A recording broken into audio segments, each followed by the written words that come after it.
Hello, hello, and welcome to the newest episode of Borderline Podcast Disorder.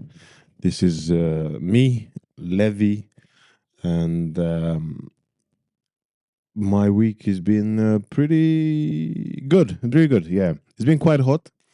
Um, as I'm recording this, I'm basically preparing for Monday when it gets released, but it's actually Saturday afternoon, and I'm planning to yeah, again, like, so the week I'll go back to, because everything will make sense in a second. The week is started pretty slow, just working on the day job, because again I don't gig as much over the summer, especially with the kind of like the constant heat waves. I think people are. I just made the decision based on what happened in previous summers, when I've noticed that lots of gigs were getting either canceled, or there was no audience or very little audience, and I wasn't enjoying. I don't think they were enjoying. So now again, it's been pretty much day job, gym, and that was it, right?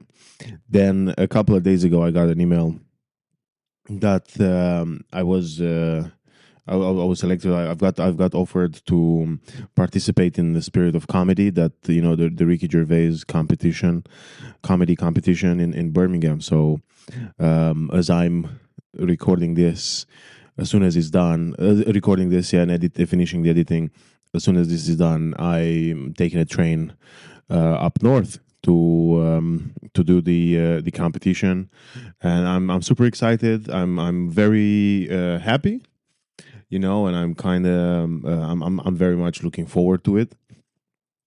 We'll see how it goes. Who knows, right? But it's quite cool, and I'm quite pleased.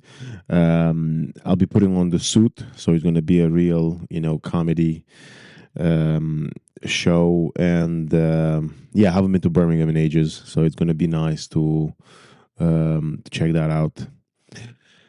And again, emotionally or mentally, this week it's been an okay week. Again, it's been interesting. It's been a lot of work um, on anything but comedy, um, and then tomorrow I've got to do a lot of. Not a lot of, but tomorrow, on Sunday morning, I'll be, once I'm back from Birmingham, I'll be a part of a running event before I start working on my part time job. So it's a busy weekend, but I had the last couple of days off, and besides of catching up with some friends, and I think I recorded a podcast. Yeah, I recorded a podcast on Thursday. I haven't done much else. So I've managed to rest up a bit, and actually I feel quite good. Although I struggled to sleep in the last few nights, um, I struggled to sleep in the last few nights, but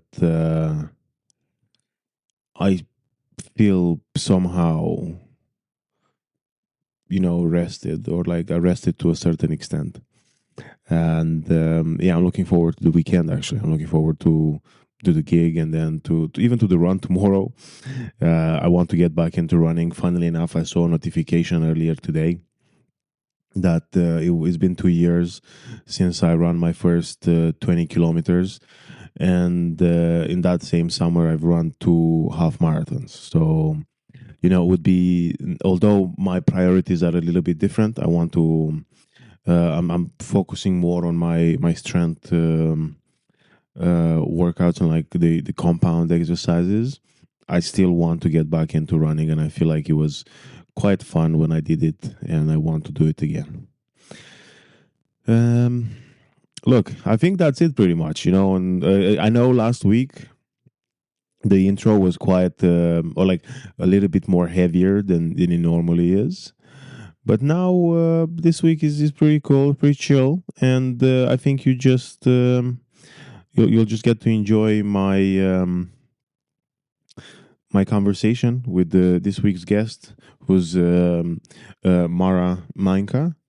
She's anyway. You'll hear who she is, but I'll say from having met her, I think not long after I moved to London. Um, it's always been a pleasure chatting with her, and then having her to agree to do this and to come over and record the podcast. It's been an absolute pleasure. She's a great comic, and she's a lovely person. She seems, again, from the interaction that we had, she's absolutely lovely, and it's been fun. It's been fun recording with her.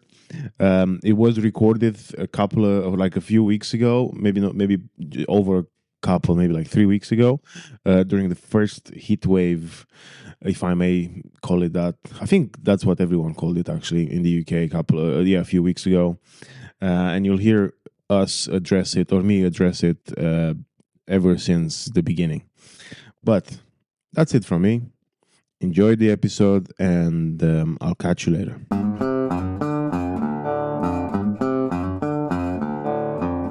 Okay, so Mara, thank you so much for coming today.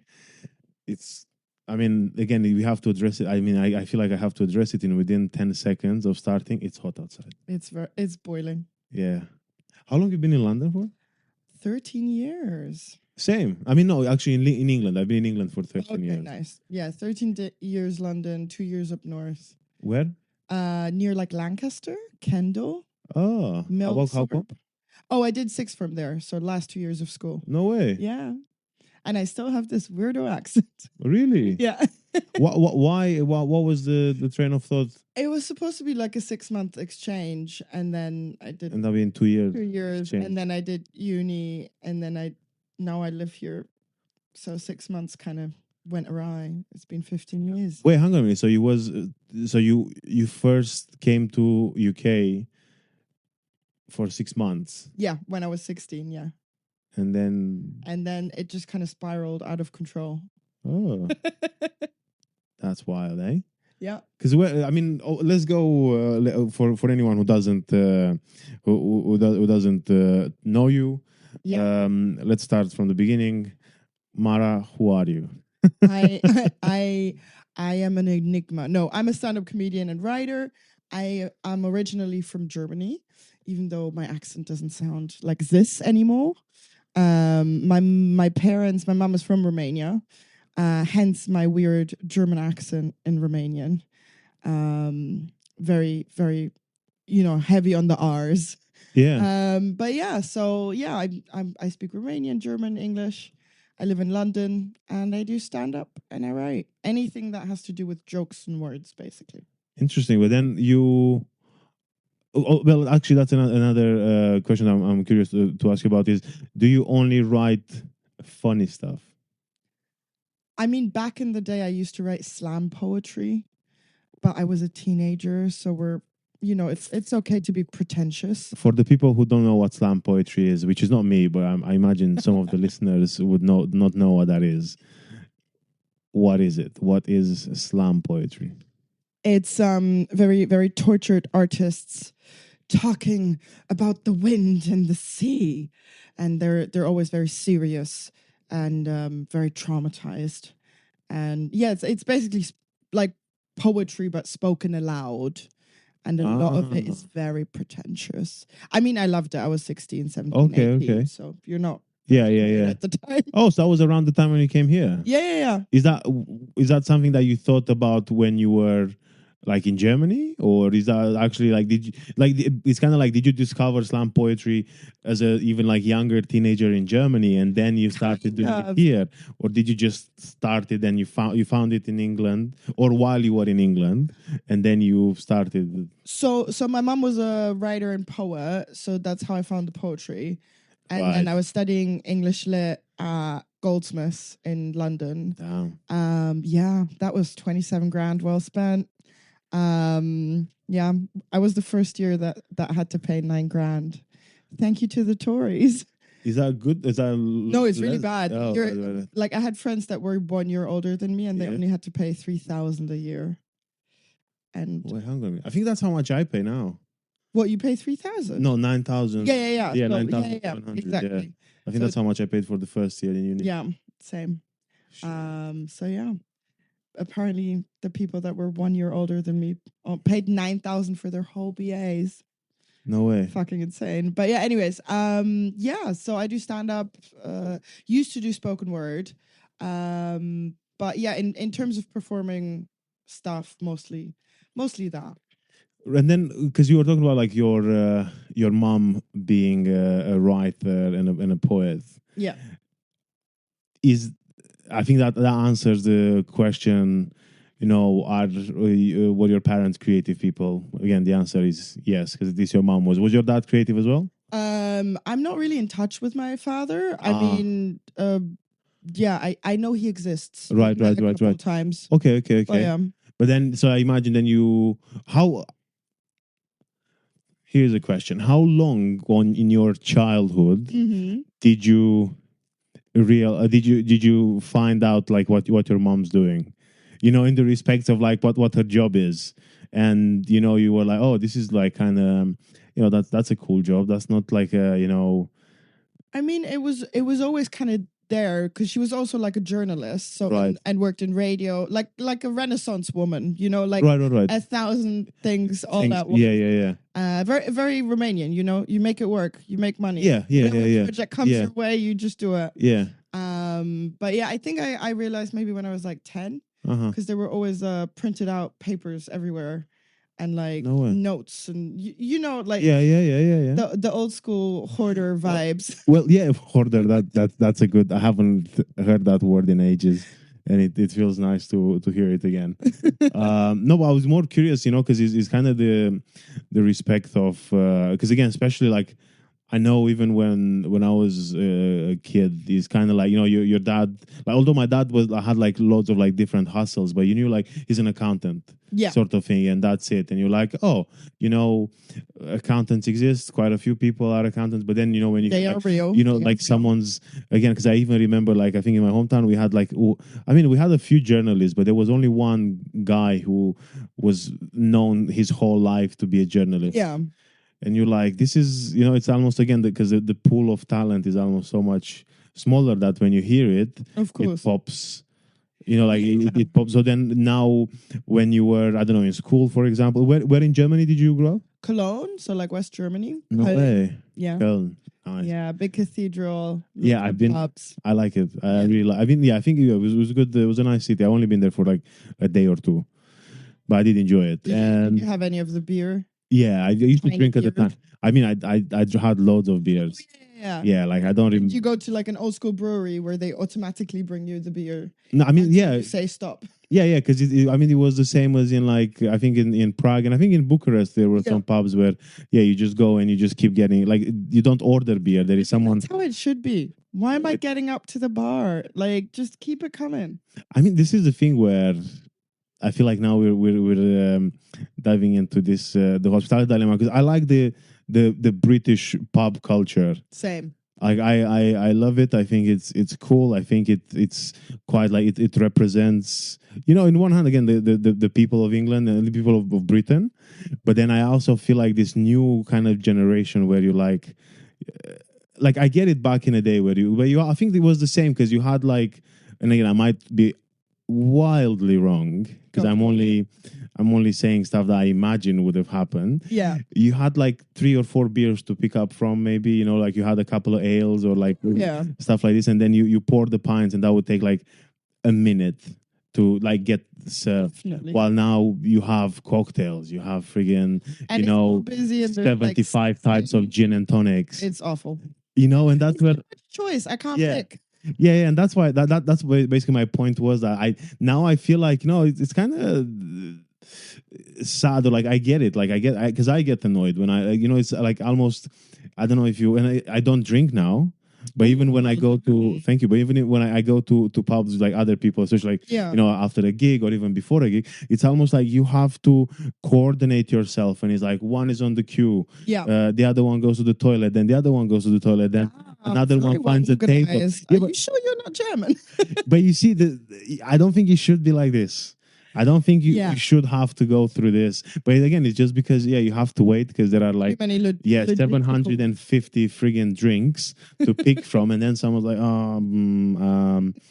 what should I get? Can I taste this? Oh, that is so mean. Like, I love a free sample. No, that's fine. I'm not cheating on that. I'm saying more in the respect of, if it's like Friday or like Saturday night, Yeah. and there are loads of people behind, you should Feel bad. You're Yeah. like, get on it. Yeah, What- because what are you fuffing if they do about? free samples, if they're like, oh, that looks quite interesting, let me have this, fine. But if you, so few things in London that are free, yeah, that's true. you gotta get your perks somewhere. Yeah, I guess the public transport is kind of free. Ooh. I'm joking. No, I was joking. But yeah, no. Anyway, coming back. So yeah, I've been to Köln. Really like the place, like the city. It was very clean, as I remember. It was quite nice and Our super tidy. Germans were very, very organized on the cleanliness. But what I was going to ask you was, so when you grew up, did you grow up with like the preschool and like early school and stuff like this?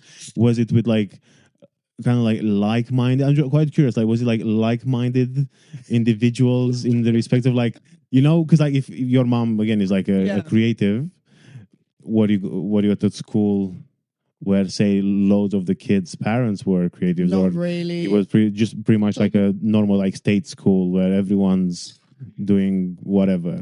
So when I was little, like during primary school, I lived with my grandma. Right. Which was really cool. In Germany. Yeah. Your typical Romanian grandma. So sarmale, all the No time, way. cabbage rolls. My grandma used to be a chef, so like she was just cooking 24/7. But yeah, and then obviously every time I wanted to help, the big wooden spoon would Yeah. like, no. Yeah. And then for secondary school, I moved to my mom's, and so at my grandma's, the school in the area was very, let's say chavvy. Am I still allowed to use that word? I don't know. I mean, I don't know. Did that word get cancelled? I don't know. I don't know what it means. It's like very, very like rough. Rough. Yeah. Rough. Okay. Rough. Yeah. Again, I was just curious what chavvy would be. Yeah, rough. Okay. And then my secondary school in my mom's neighborhood was very, very posh. So like in Germany, we don't really do private schools. Okay. So like some of the public schools, like your normal state-funded schools, are such high quality. They're a bit like private schools. But yeah, and everyone was super rich. Damn. And really not my people. Oh, okay. No. So is that why you got into like slam poetry and you're like, I'm angry? Oh, yeah, probably. Really? Some kids became emos and I became a slam poet. So I mean, I would, but again, like I've only having heard about slam poetry 10 minutes ago when we started recording. Fair enough. I would think that, because again, I think that emo phase is it linked to an extent?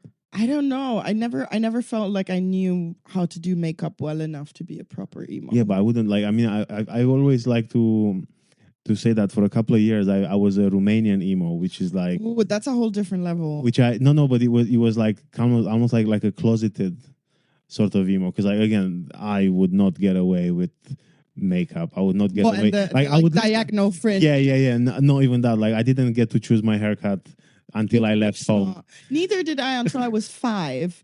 I had the short hair communist haircut. Yeah, but that's fine. I had that until 5, and then I had to hide under a table. Yeah, but I was 6, 7, almost 17 when I came to England, and that's like the first time. Like a loser. Yeah, but I win this one. My childhood was worse. Yeah, because I remember when I came to England. Although I couldn't afford getting a haircut for months after I came here. Oh, it's fucking expensive. Well, again, that was because I was almost like on the brink of like homelessness for a bit. But then I remember like finally getting paid and stuff, and I remember going to a barber's and they were like, "What should we do?" And I was like, "This is the first time. Yeah, this first time someone." This is such a Romanian experience. Like being like, I had freedom and I had no idea what to do with it. Yeah, like I remember my mom would call the barber and would be like, "Levy's coming today. Give him the Levy's mom special." Yeah. Yeah, and I would just like genuinely, I would go to the barber's, just sit on a chair. Yeah. And just kind of like hope that my mom didn't. I get that. But anyway, so that's the thing. Like my emo phase was pretty much just like, I don't know, like just watching OC at home or Vampire Diaries and listening to the whatever like punk music I found on YouTube. Fair enough. And that was it. Like it was it was pretty much like yeah, I think like how other kids maybe in England dealt with like sexuality. Yeah. Did That's you have how like MySpace or Tumblr? No. I first the first one that I got was oh my god, High Five. I heard about this one, but I never had a. High Five. That was the Mm. first one, and I did that thing where, I took a picture of myself with a camera, Yeah, of course. and then Like a really high angle. I think actually mine No? was kind of like from the front. Okay, so And- not an emo. The whole thing was a lie. No, I didn't do that because again, like no makeup, not just like this. Just I can have it as a profile picture. Yeah. And then I remember when like, oh, this is a bit dumb because then basically I had to wait for the picture to get developed and then take a picture with the phone to then put it on MySpace. What? No MySpace, High Five. That. Yeah, and or like I had the one with the football scarf. Yeah, Where of course. You just had the Yeah. like the. I mean, I'm holding on to a pillow now. To try and Yeah. show Mara, where you're just like, this is my club. don't fuck Exactly. Of with us. course. But yeah, that was it. I did not. Oh my god, I remember a lot of trauma is coming out because I haven't thought about High I Five. love that. And sorry, we'll come back to you in a second. But I just remember this one story where because I wasn't popular at school, so I would Yeah, I would me send neither. the popular kids like High Five Invite. invites.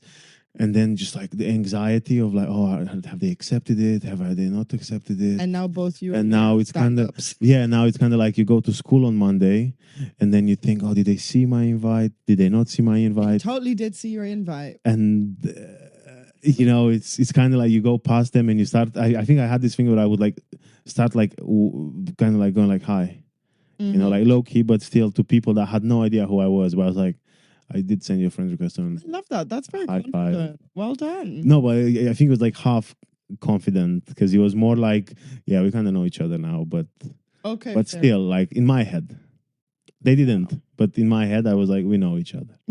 We're going back. It was all made up. Yeah, it was all made up. But no, High Five was the first one, and then Facebook. Yeah, Facebook. Oh, Yahoo Messenger.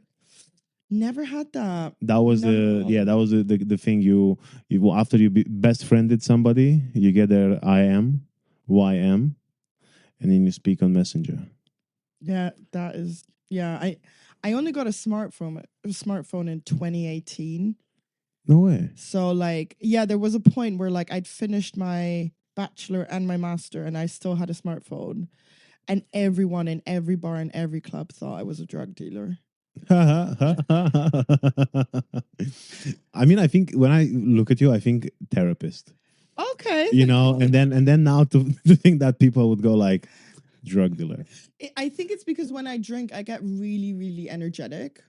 So Oh, so everyone was like, oh, she must. like most people get like sleepy or like, Yeah, they yeah. relax. I Yeah. have a couple of drinks and I'm like 17 coffees. Holy shit. I'm like, let's go change. Yeah.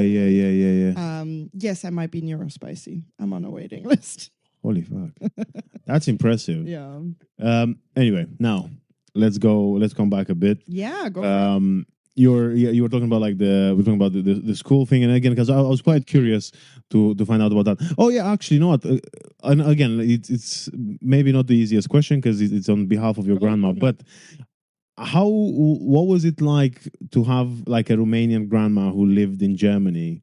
Just because I'm quite curious, like, was she complaining a lot about Germany?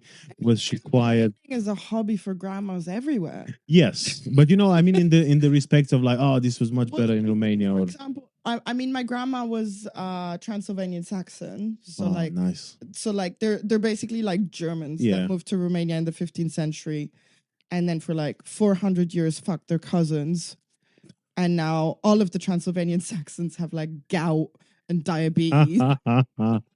But yeah, no, basically, I think she really liked Germany. Right. But I think also like imagine like moving to a new country at the age of like 65 Holy shit. must have been like fairly Yeah. confusing to a certain extent. Yeah. Like even though she spoke the language because she spoke German since she was Right. little. Right. She was like from Sibiu. Yeah. But it must have still been like pretty. I mean, like, because that's the thing that, like, I think the way of life is different, and I think it's harder.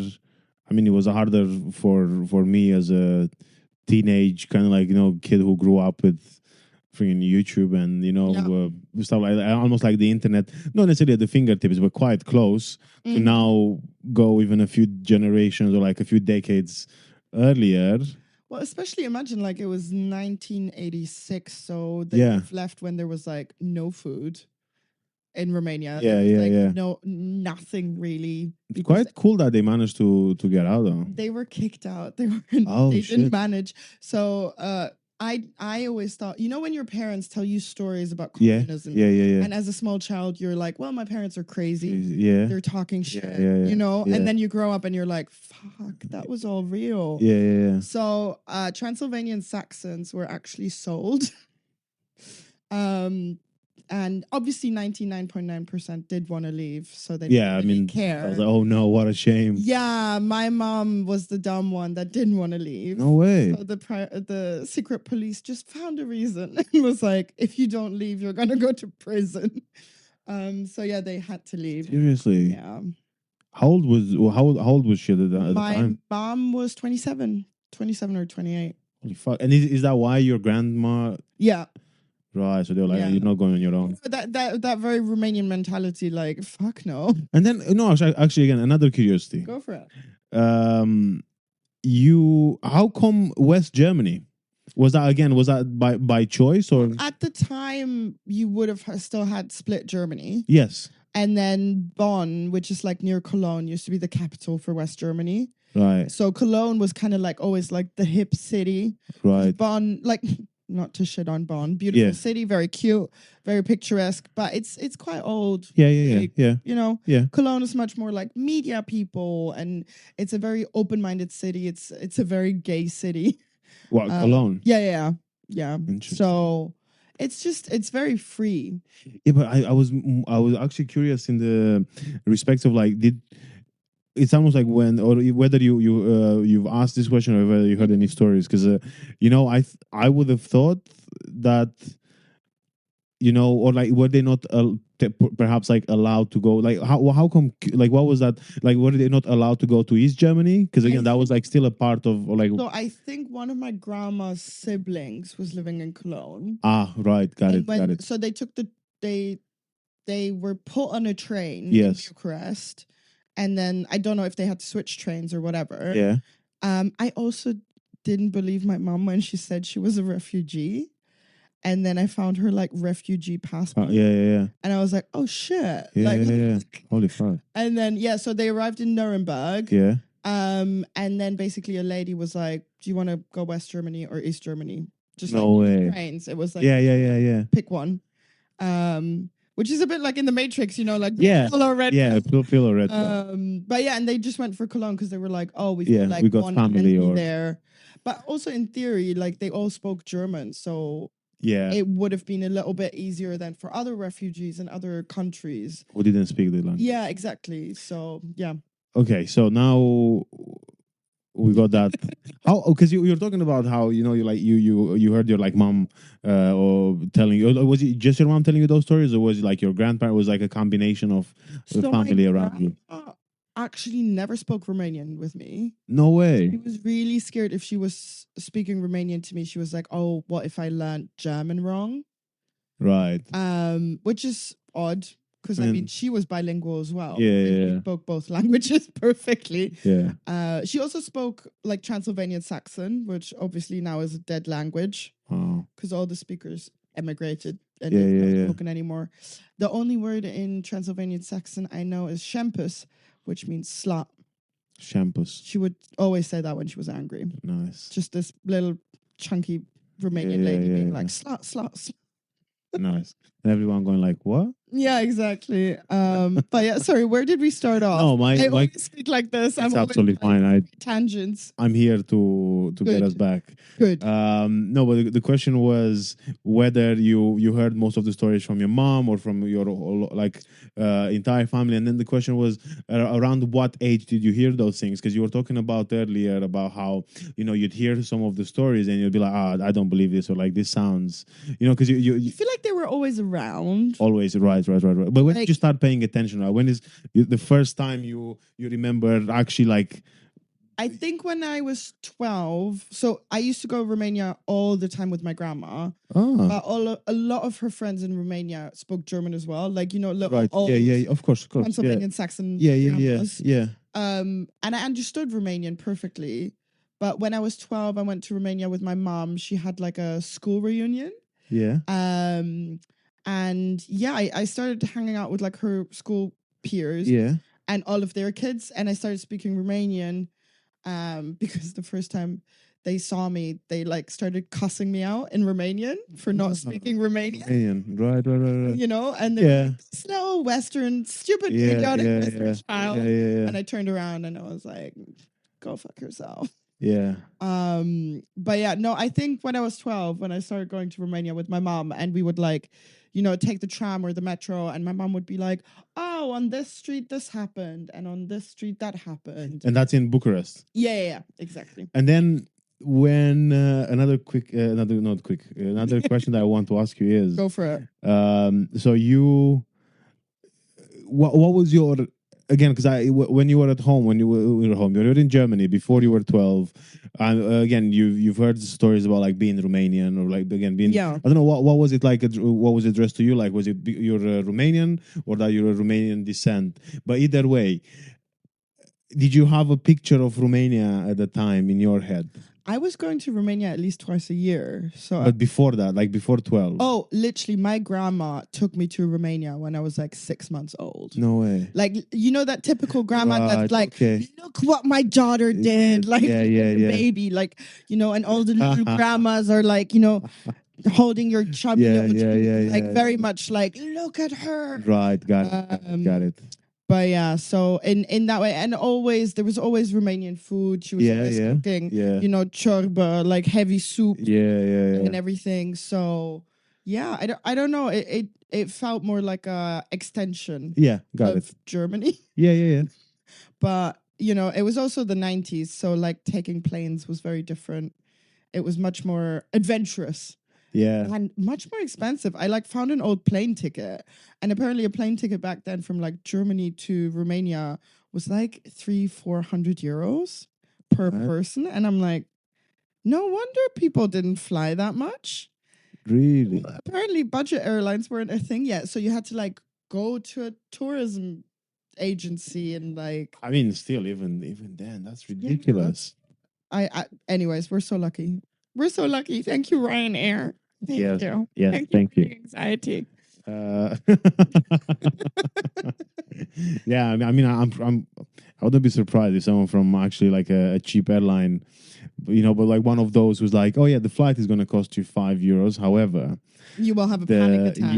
Not just a panic attack, but it's like if you want to check in early, that's going to be €15. And then, would you like some luggage? That's 700 million euros. Exactly. And then you're like, oh, actually, I should have just mortgaged my house before I, decided on this journey. Of course. But anyway, so you're going to Romania. And also, I'm curious then, because if you've gone. Wait, no, because like in it's like early 2000s when you're a teenager. Yeah. So then like 2000s. 2000s. I mean, I can still imagine there was a big difference between Germany. It was so different, especially before the financial crash.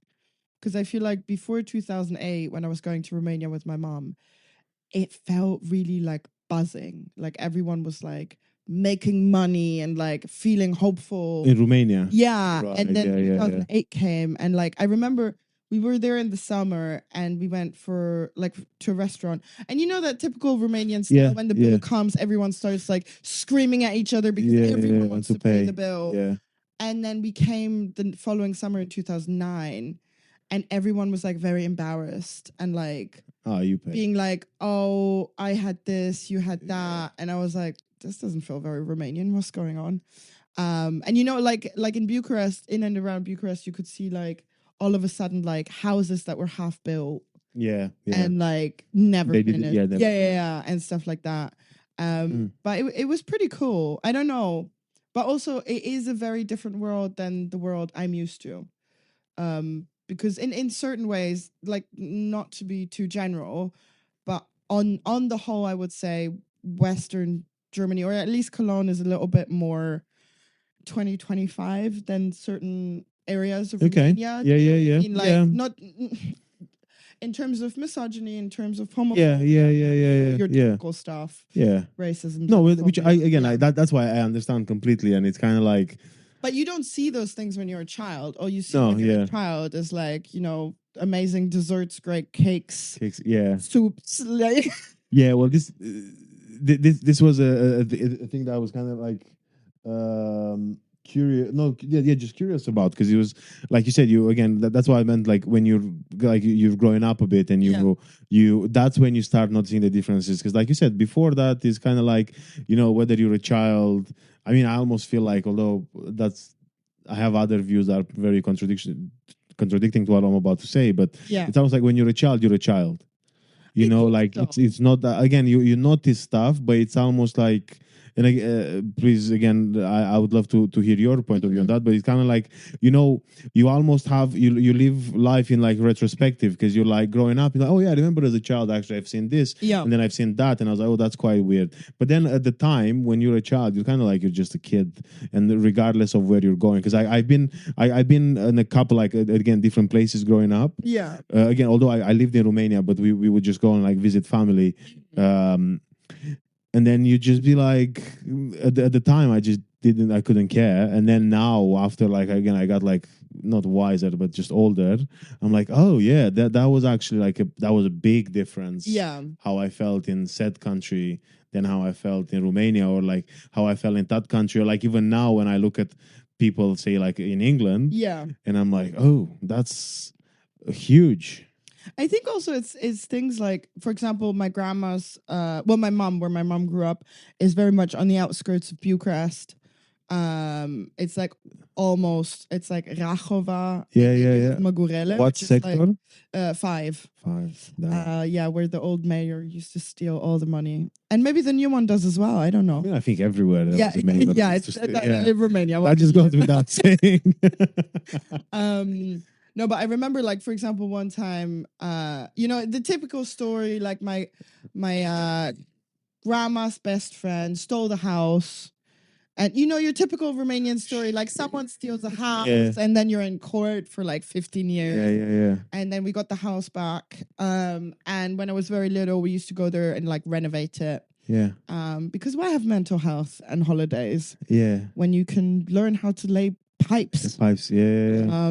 But yeah, we used to go there, and I remember we were getting a taxi back to the house, and the mayor had stolen all the money for the street lamps. So like after a certain time of night, there was no light on the street, and the taxi wouldn't go any further. No way. But because he was like, well, I'm gonna get shanked. Like someone's just like gonna jump the car. Really? And I'm like, we're in a car. Yeah. Jump the car. So we had to get out like 1 kilometer away from the house. And just walk. The cab was like, I'm not going any further. And then we were walking, and I was like very Western at the time, very German. And we were walking on this like main road, and there were like street dogs, Yeah, it's like, yeah. and I'm like 13, 14 at the time. And my mom is just power walking, and I'm there like about to shit myself. Yeah. And my mom was just like, no, just don't show fear. Just keep walking. They're not. And I'm just there like, I love this metaphor. Like, I love your vibe. Yeah. But if they eat your child, you're the one going to jail, And I feel like it has done me a world of good, those trips to Romania, because I can see now, like when I travel with people that are more from Western Europe and you travel with them, maybe to countries that aren't quite the same vibe. Yeah. I'm just a little bit street smarter. Yeah. Like not as scared, not as like, just a bit more chill. But I mean, now when you said this, I was like, I remember the times when I used to be maybe like, like just before I came to UK, so I was like 15 or 16, and I already started like using headphones from maybe like I want to say around 15, 16. You were with the times. Yeah, well, but what I was gonna say is that I would like put like the headphones on, I would like listen to music or whatever. But then I knew like instinctively, there was a bit because like after my You were parents, like, I was gonna get after my mugged. after my parents split up, not that, but like the dogs, the friggin' Oh the shit! dogs. Like because after my parents split up, we used to have the apartment I grew up, which was like in the city. Yeah, But then the apartment which my sister lived in, and then my mom moved in with, and I would stay with them as Yeah. well, was like kind of like in the outskirts. Now it's not the outskirts anymore because again, gentrification, yeah, it doesn't knows no boundaries, guys. And he's not racist or xenophobic. He will go in every country in the world and make it, I want to say better, but arguably. Anyway, so yeah, gentrification happened. Now it's happening now, but then at the time it was kind of like a new complex of buildings. So basically, the way it worked, it was like my city center, Yeah. and then you had an area where it was just like old again. Here we talking about. Radaut Suceava, Okay. very small, and then you was just like the outskirts of the city, Yeah. and then boom, the new development where my sister had a flat. And in that in between, yeah, I would like take my headphones off because I'd be like at one, I knew like every single night going home after like hanging out with my mates, Yeah, I knew that I have to take my headphones off of course. and I will have to sprint for the next. So I would get to the point where So you had a different approach. I had So to. You were like running I was rather like, than yeah, showing no fear. no. I was just sprinting, and then I remember we had the telecom, like a buzzer downstairs, Yeah. and you could put like rather than calling in, you could put a code to get in, Yeah. and I basically I knew even now I think when I go You know to the that code for apartment, the not only dog. that I know the code, but like I just go like ding ding ding ding ding ding ding boom. Like that like I don't know. Well, that's thing I don't know the numbers. Bias trauma. I don't know the numbers. Like I don't know if you ask me Yeah, now, like muscle memory. yeah, tell me the code. I just know where the buttons were, and I remember like the dogs chasing me, and I feel They like used to be massive. Like I remember them being yeah, so tall. because everyone was feeding them, and they were like getting like good shit, Yeah, but I'm also like I mean, yeah. Because that's the thing. They're all gone now. I mean, if you had like a little, I don't know, like a Chihuahua sort Yeah. of size dog, you'd be like, oh, fuck off. Although with all the, I love pets and like I love animals. My grandma used to call them rats. Well, look, I love dogs. I love animals, but you know what I mean. It's kind of like I'm not scared of that because what you're gonna bite me? It's gonna be like a scratch. But no, those were like big friggin' dogs, and it's kind of like again, I knew that I have to run, and I would just like run home, and then I would almost like literally like in the movies when like James Bond runs away from some criminal chasing him. Feeling that's not what you looked like. And then no, I did not. But like you run in the building, Yeah. and the door closes, and as the door closes, you're kind of like you're safe now because you're on the right side of the door. That's how I used to feel. I mean, that's understandable. And yeah, again, I wasn't. Yeah, no, it was wild. And now when you talked about it, I was like, fuck, yeah. Yeah, those street dogs were and they were everywhere. Like I remember I was in Bucharest one time with my mom in the early 2000s, and they were like on the main boulevard. Yeah. Like where the bars and restaurants were, and you're like, this is insane. Yeah. But yeah, they're all gone now. Well, again, this is the thing. Like, especially where I haven't been in ages back to like my hometown. But yeah, no, it wasn't like that. Like it's not like that now anymore because again, it feels like even the city's gotten bigger. So like there is not that gap anymore that used to be at the time. 100%. Like where my grandma's house was, opposite. I remember when I was really little, opposite was just field until the horizon, and now it's all flats and like houses and these massive mansions of like. Romanians that go abroad, work, send the money back home, and then no one lives in these mansions, and it's so bizarre. I really don't understand it, but maybe because I'm a city child. I mean, no, I kind of get it because I know, like, for example, when concept, but then you're like, no one's living in these mansions. What a shame! Because you're always working towards like, that's where we're coming back. Yeah, exactly, and I feel like that was also like the concept for my grandma and my mom, and it never materialized. Really? Yeah, unfortunately, they both passed away. Oh, yeah, I'm sorry about that. Yeah, literally, like when we got the house back, my grandma passed away like 3 months later. Shit. So it was quite bizarre Oh, actually. so you? Oh my God, you're quite young then. Yeah, I'm the only survivor. and that as well. Fuck. Yeah, a real Romanian Yeah. story. But Damn. yeah, so like I don't know.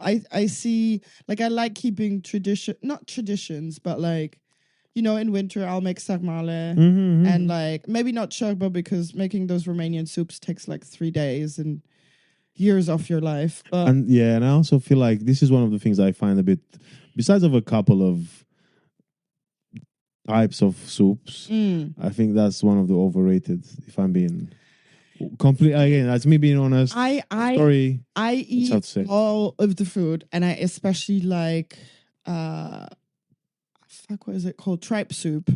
Tripe Yeah, de yeah. buca. My partner Especially when loves you're fried. hungover. Oh my god, it's the best. Yeah, no, you're shaking your head. No, Like it's disgusting. There's no. It's not. food. I don't think it's disgusting. I think it's nice. It's okay, but it's just not for me. Fair Like enough. my partner, she loves it. Diplomatic answer. Yeah, my partner loves it. I'm more like I'm the ciorbă de oțeană, the chicken Yeah. soup. I love, which again, this is quite maybe that's gonna be like split the room, but a good beetroot soup. Fair enough. You fair know enough. that, but like the one where it's not the like It's not chunks. shaved. It's like Shaved beetroot. So you have all like this, like shavings of that was like one of the best things ever. And again, another one that's quite maybe slightly controversial, I think, is the normal, like the red chicken soup. okay, fair. Yeah, I know what you. And it has like an egg in as well. Yeah. Oh, yeah. So that's the kind of stuff that I'm into. But like I remember because my dad used to eat everything. My dad would eat like literally anything. And again, no, same. Like I would eat anything. Same. But it's almost like now when I have a choice. You're like, I don't have to. Yeah, anymore. I'm like, I don't want that. Just chicken nuggets all day. No. I wouldn't eat like look, sarmale. I absolutely love sarmale. Oh, same. Even like the vegetarian style, Yeah, with the mushrooms. I adore sarmale. I adore stuffed peppers. Oh, those are amazing. Yeah. What else? And everything with sour cream, just freaking sour. Oh yeah, toccinei. Oh, I don't know what that is. Oh, like the hash browns. Oh yes, I have that. Yeah, hash browns. I want pilaf. Pilaf is great. Yeah, pilaf. I love mich, the like garlic. No, I hate mich. You don't like mich? Absolutely, yeah. Why? You've had too many? I also think it's my freaking heavy Jewish belly. Like I get heartburns, but like for years. Well, also it's pork, so yeah, maybe that's a sign I shouldn't eat it. But I haven't eaten it in ages though. But I just feel like because if you eat them out in a market, they have so much bicarbonate in them. Oh yeah. And then if you have them at home, I don't know, I just feel like every time I eat meat, I have to like dip it in the mustard. Yeah. But like I eat mustard with meat. Not not meat with mustard. Oh my god, that sounds insane. I love it. Yeah, that's how I would describe. That's how I eat. Fair but I do like the the thin sausages. Long and thin. I know which ones you mean. And you like lovely. Yeah, you put them on like the grill. That I would like happily have that. And then I love like what you call like egg salad. Oh yeah, aubergine salad. Salade de bœuf. Salade de bœuf, the meat one, and then the aubergine one, like almost like oh my god, my brain has gone. Baba ganoush. There we go. Baba ganoush. Yeah. But then actually, this is another. I feel like we're going on many trends here.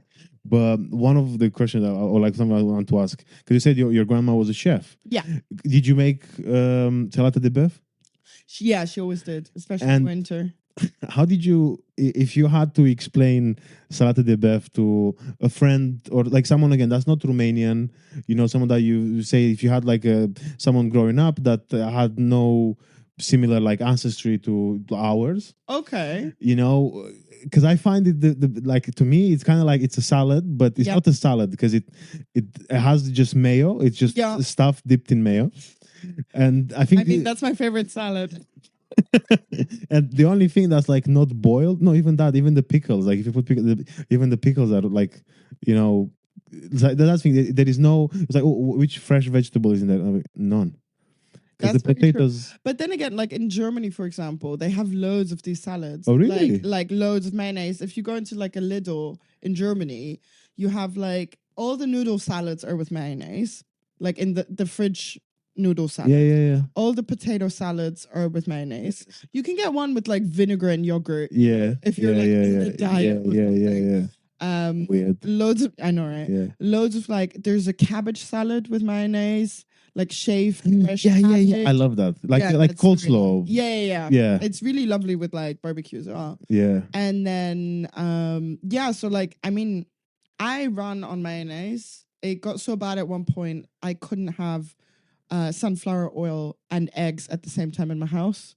Because every time I would have drinks, I would come in and start making mayonnaise from scratch. At like 3 a.m. How do you do? How did you manage to?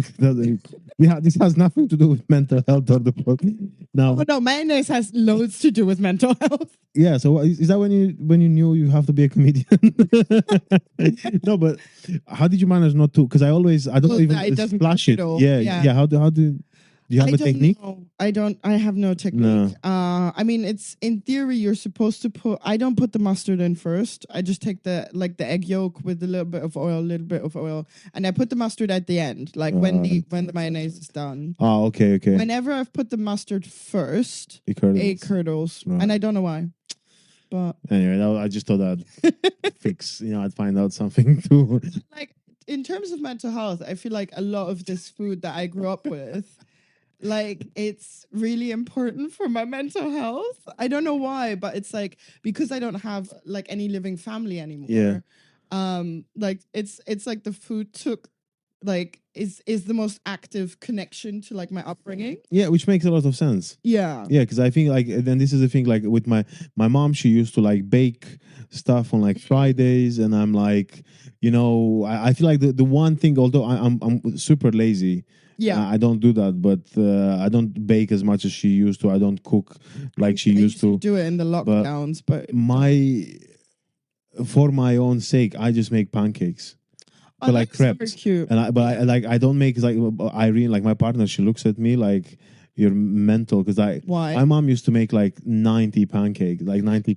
So like when we buy, why is it that all Romanians I know when they cook like for a football team? Like my grandma, the same. She would make like 5 liters of soup. Yeah, and it was like me, her, and my mom. And your mom, like, yeah. And you're like, what?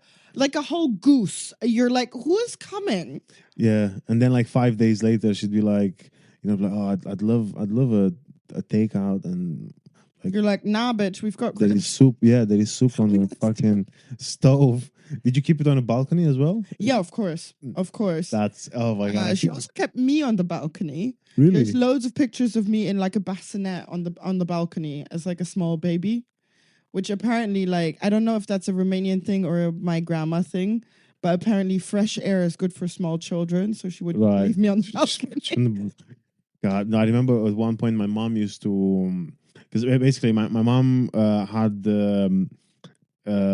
found like a lump on her breast. Yeah, and that she went on for treatment again. I don't know, like basically it was probably breast cancer, but you got like she managed to like get it cut like in the early stage. It didn't relapse, which was great. But anyway, for like phenomenal for like 5-6 months, it was a bit of a scare in the family, and she was like in and out of hospitals.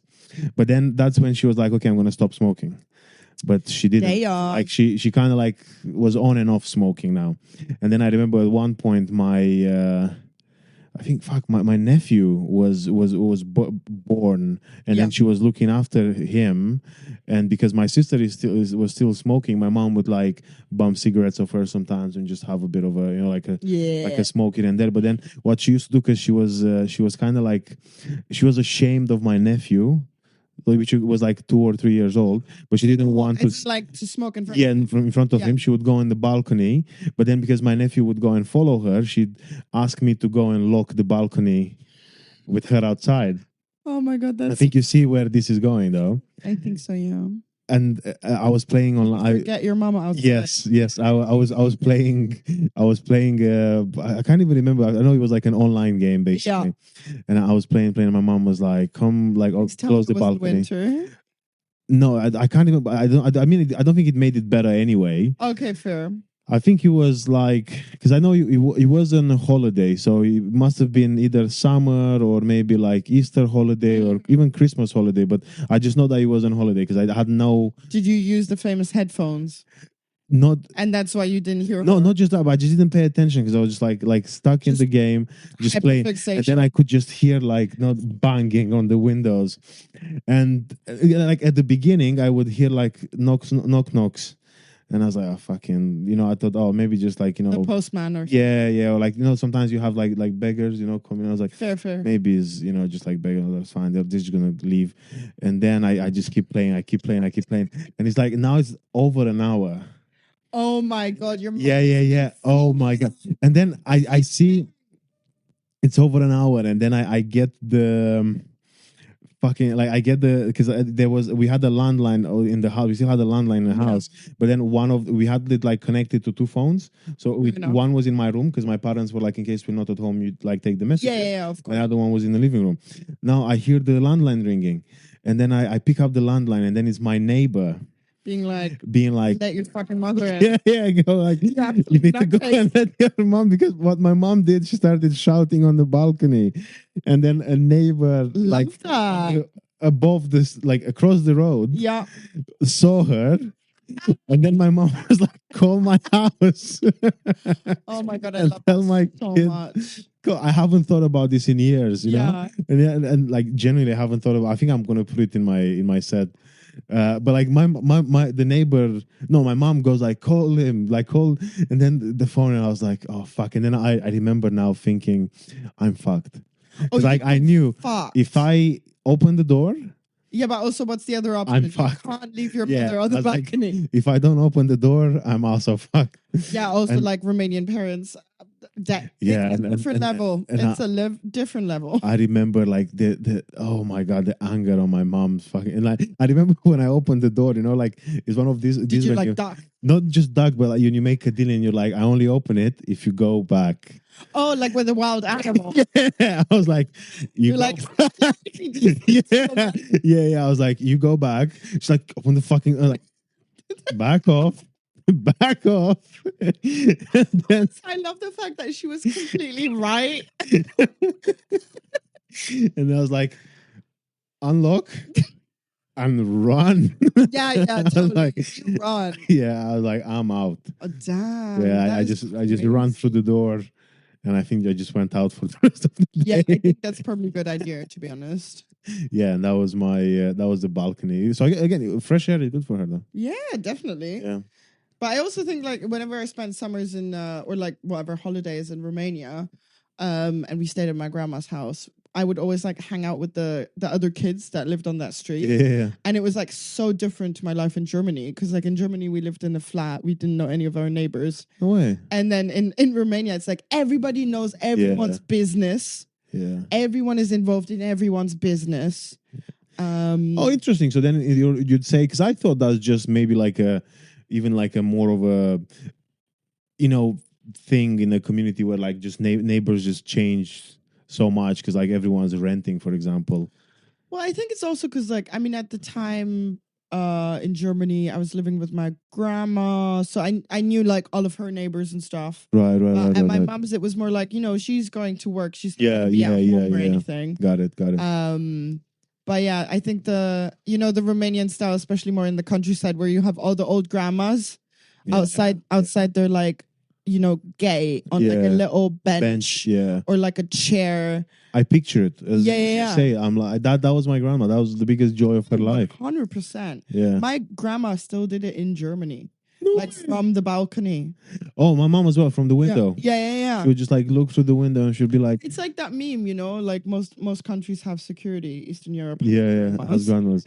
But like my mom found out about, I think like she caught 2 or 3 lady neighbors fooling around. Ooh. Because she was like, that is hot tea. Yeah. And my mom would be like, oh my God, I can't wait to tell you, and yeah. Love that. She was on the pulse. Yeah, because she was like, that car has been there for over 2 hours. Ooh. Yeah. Like she, I mean, I don't think she knew what, like, because the classes in Romania were like you were like A, B, C, D, like Yeah, 1A, one. But I don't think my mom knew the letter of my class fair. or like the name of my teachers, but she knew every single number plate on the street. Love that. And she'd be like, so and so has been fucking so and so. Look, And priorities. yeah. What about it? Yeah, and she'd be like, "Oh, that's a bit weird." And then she'd be like, "Oh, so those like three ladies, they used to be like besties, but Yeah. now only two of them are hanging out. Where's the third one?" But I think it's also because, like, for so many decades, Romania was communist and knowledge was, Yeah, having Power. knowledge was power because, I Yeah. mean, it seems so bizarre now looking back. And it's quite funny though. That's the thing, because well, again, I see a lot of trauma and that as well, because like also like 100%. I think I heard this story where like the first thing where for example I've heard this analogy where like in England parents pull like their children's aside and they go like, hey, everybody around us is different and that's okay, and you have to respect the other one. While in Romania it was pretty much the case of don't fucking say a word outside of this house, whatever is spoken into this house stays in this house. And like and then that was again like 20 years after the communism ended, but you still had your family going like, 100%. if you don't trust someone, don't fucking say anything. But I also love the directness in Romania. Like, people don't fuck about. Like I will go and like meet family friends, and they're like, "Oh my god, you got fat." Just they are not fucking about. Yeah. Like I remember like a couple of years after my mom had passed away, I went to Romania, and to get some soup, to get some cakes, Yeah. and I just finished my master's. And one of my mom's friends was like, "Oh my god, you got fat," and I'm like, "Yeah, I also got a master's." Yeah. And she's like, "Yeah, but this way, no boy will ever love you." And I'm like, "Damn, these ladies not be fucking about." Yeah, but also like this is the thing which I don't want. I mean, I will say it anyway.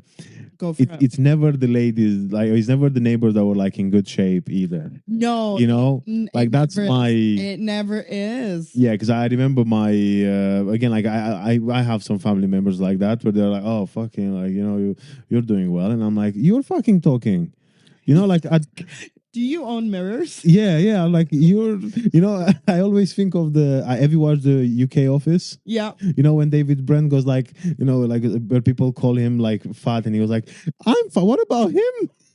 And that's like you're calling me fat, and that's pretty much how I feel. How I felt, even now, like I'm I think the last time I went with, again, I mean, there are other reasons why I don't really go to Romania that much now, but even when I went with my partner recently, one of my uncles was like, oh, you're lucky, like she took you in this state, and I was like, in this state? Yeah. And I was like, what the fuck do you mean? Yeah, literally. And like, that's like the first thing that he would say. Like, he would just shake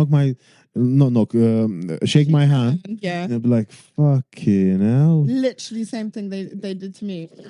And I'm like, I mean, it's kind of like, oh, did you miss me? I'm like, not anymore. Yeah. Actually, I'm fine now. Shall we leave? Yeah, like when, someone gives you a call, like, oh, so-and-so died. I'm like, good. I hope so. Where's the Koliva? Yeah. Oh, Koliva. Yeah, this is like a dessert Romanians make when someone passes away. I mean, because if you don't mind me asking, did your mom pass away in Germany or Romania? Yeah, in Germany, but she's buried in Bucharest. Was it sudden or? No, she had breast cancer, so it was about a year. Sorry about that. It unfortunately was found quite late. Oh. There were symptoms for ages, but it was misdiagnosed for a couple of years. How long ago was that? That was in 2014, so 11 years. Oh shit! Yeah, right. Sorry. It was very bizarre because I had to organize a funeral in Romania, and you know how bureaucracy is. It's not just that, but like, I mean, it was insane. All of it felt like a sketch. Like all of it felt like slapstick. Have you had this thing? Because I remember, like, again, it first happened with my dad. Yeah, and I was kind of like, oh. Like, it's kind of like you've done it, but then it happened with, like, again with my mom, and you think, like, at this point I was like, I know the drill. Yeah. And it's still like I remember we get the phone call. Yeah. didn't sleep the entire night, and then in the morning you're just like start look for this, and then Oh, the only like paperwork. Oh my 2 god. days later, when Yeah. it's like the one day before she's gonna get buried. Although in our case it was pretty much, I think, the second day we Yeah. we did the burial, because we didn't need to wait the 3 days, or like how I think that's the Romanian standard, not 3 days. Yeah, not Anyway, in the UK it's ages. I know. Yeah. I was really confused. Like one of my mates, their grandma passed away, and they were like, "Yeah, her funeral's in 3 weeks." I'm like, "What's going on? What?" And you know, in Germany, it's usually like 3-4 Three, days four- as well. really? Yeah, Oh, that's why I was so confused. Like in Britain, it's like a couple weeks. I'm like, why? I mean, You're that attached? Like that's exactly actually one of the things I heard, which was quite insane. what? About how apparently it's the idea of giving time to the people who, like, to all the people to say goodbye, and I'm like, yeah, but you know, this is why actually, like, I feel like Jewish funerals are the way to go, man, because they are, like, again, they are about the living. Not just that, but they are about the living. Like, you have a yeshiva, you do 7 days after the funeral, but in those 7 days, you're the one being looked after. So it's kind of like you don't go to work, you don't cook. It's almost like, I think and I've seen it in London, Yeah. where, you know, basically you just have the door at your house is open, and people can just come in and out whenever they Beautiful. want to, just come and check in on you, give you food, If they're stuff cool like this. people. And then you see, this is the thing, like you said, and especially in Romania, where it's like you gotta do everything, and then, like you said, it's like 2 days of just non-stop work. Like, I remember. And that's what basically I was going to ask, if you had the same situation where, like, on the second day, you know, or like a few hours before the actual, you know, like being put in the Funeral? ground, funeral, yeah, the funeral, you know, Being put in the the ground, not you, but yeah, that's when you're actually like, oh, this is actually happening. This is with me it was way different because so my mom was cremated and the funeral was at Belu, but oh my god, that's yeah, cool. but like the Protestant Belu, which is like super tiny, and Full cemetery. yeah, and basically, so I had to do all the paperwork like in Germany at the embassy, at the Romanian embassy, like get a Romanian death certificate, get the paperwork to like be allowed to carry the urn Ashes, in my handbag. Yeah. And then when I got to Romania, and bless them, but it was a shit show. Like I went to the Protestant church in Bucharest, and I was like, cool, I'd like to like schedule the funeral for this burial plot. And the lady at the secretariat looked at me and she was like, yeah, we don't know where our priest is. And I went, I'm sorry, what? She goes, yeah, we have like a holiday home in the mountains and a holiday home at the sea. And we're not supposed to like call the priest when he's on holiday. So I don't know where he is. And I'm like, so what do you expect me to do? And they're like, just wait.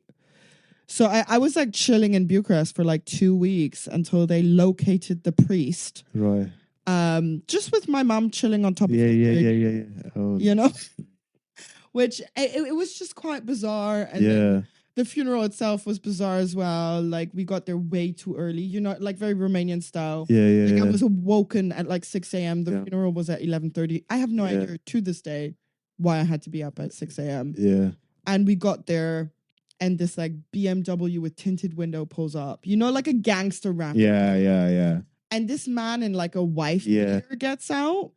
And like a hot guy, like a 10 out of 10, like a hot man. No way, that's a priest. And then he gets out, he like winks at me. He opens the like, you know, the back of the car. Yeah. And then he gets out, you know, the little black dress, the like priest dress. And then he walks over and he's like, good morning. And I'm like, what good? Am I in? Yeah. What's happening? Yeah. But yeah, it was just, all of it was, oh shit, sorry. All of it was quite slapsticky. Like all of it felt like someone had written comedy about it. Yeah. But like no one else besides me thought it was funny. So I was just giggling all day. The priest almost fell into like the burial plot. And I started laughing. Yeah. Damn. But yeah, I don't know. I it's a long time ago, so I'm quite talking about it. But yeah, I don't know. It's bizarre, and I know it's bizarre because it's not that often that you travel with urns in your hand. Like no, well, this thing, that's one. But then I also feel like this whole the Go for it. Yeah, so this whole the Romanian funerals. I think I had the exact same or like a similar thing with because my mom was actually again like buried in the because there is a Jewish cemetery but it's not in use anymore. And anyway, we buried her. Oh, I think that's the one. Well, the one in Bucharest at least is the one right next to the Protestant one. But I know that like again, Belu is that's the thing. Like Belu is like the 5-star. Well, my grandma bought the plot in like the 60s Still when she got, or like the 50s when she got married. And then she always assumed that she was going to move back. Right. And then when my grandfather passed away, he was quite sick. Right. And they decided to just, have the funeral in Germany. So it was like my grandparents are buried in Germany. And then we kind of just kept paying because it's not very expensive. It's like euros a year. Yeah. So we just kept it, not thinking that we're going to need it that soon. Oh, shit. Sorry. That. But sorry, I have a very dark sense of humor. No, which is fair enough because again, like actually thinking about it again, what I was trying to say is, Belu. It's like, and like for anyone who's like a cemetery enthusiast will know this. It's quite like a, it's like a 5-star sort of. Yeah, it's like the one in Paris. I forgot the name now. But it's like a really famous one where like Balzac and stuff are buried. That's the thing, that's why I know like Belu is like where the VIPs. The VIPs go, yeah. I mean, not in the Protestant section. The VIPs are in the other section. Still. But I was gonna say, so basically we did it. It was like a Christian cemetery because again, like technically we've been like part of like a Christian church and Christian community and everything. Anyway, what I'm trying to say is, we had this priest who had the land, and then which actually like it really blew my mind. It turns out he personally owns the land where the cemetery is. What? And he personally like he sells. Cool. Yeah, well, again, okay. His business, but then again, it's Romania. Yeah, so his business.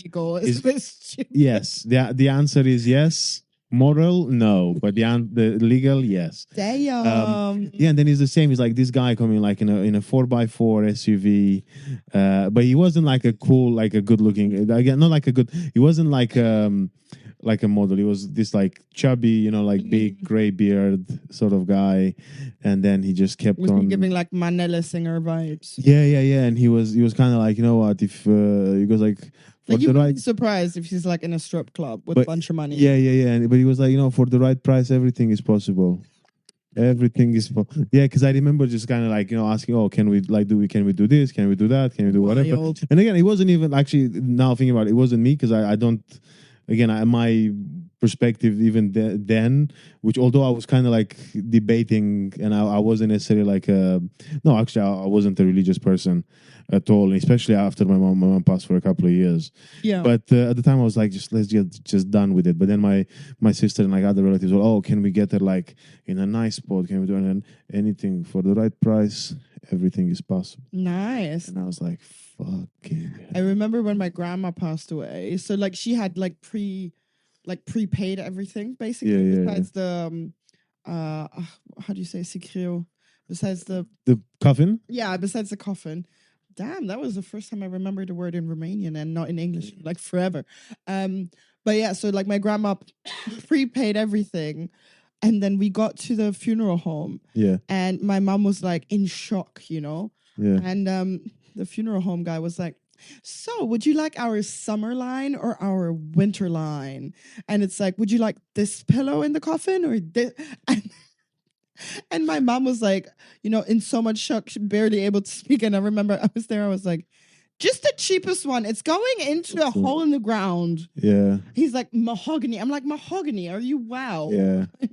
I think this is again that happened with after my dad passed away because it was me and my mom who were dealing with the funeral, and it was the same thing where they're like, would you like this type of coffin or would you like this? Also, it's the same, not just the coffin, but they're like, what kind of linen?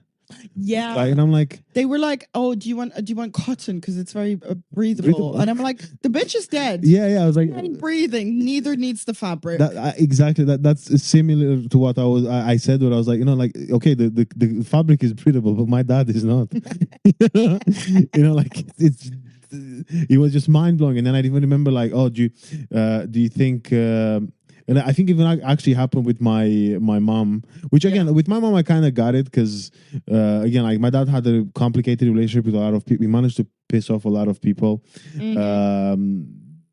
Some I think were just a bunch of pussies anyway. But no, but anyway, that's just me trying to defend him. But anyway, with my mom, it was like a lot more people who actually cared about her and tried to like. She was better at making friends. Yeah, and then although it's because lots of people freaking loved to just use her for their own benefit. But anyway, again, I don't want to get like my mom. I don't want to get in political. Yeah, fair enough. But the thing is that like lots of people started, and it's the same thing with like my mom, where some of like our family members were like, "Oh, which dress should we pick?" And I was like, "Pick a fucking dress." Like she's like, "Oh, but nervous breakdown." Like, do you think she's gonna look better in that one or in this one? I'm like, she's not gonna say anything because she cannot. Oh my god, nah. And I was like, why are we wasting? Which again, actually, you know what? In a one perspective, was quite nice because at least that was one of the moments when we managed to chill for a bit. Because he was like constantly like, go get papers, go get do this, do that, do whatever. Around time, like 48 hours. Yeah, that's a very tight window. But so that's why in those moments now looking back, I'm like, you know what? At least that was the one moment where I could be like, oh, I can think for a second. Yeah. And yet that time of thinking was just like, I fucking hate everyone right now. I just remember. I think it's also the fact that like everyone knows better. Yeah. Everyone, like whenever I'm in Romania, it doesn't matter what I talk about. Everyone knows better. Even if I'm talking about like stand-up comedy. Yeah. Like a 70-year-old man. Yeah. They have an opinion and they are 100% sure they're correct. It's quite fun. I like it. Sometimes I just chuckle to myself and let it go. I think one of the benefits of that, I kind of feel like when people, and I'm quite curious to see your perspective, like when people here try to like, even like, when people here try to be like smug a little bit, or like they try to kind of, show superiority. Yeah. Like you have no fucking idea how to do this.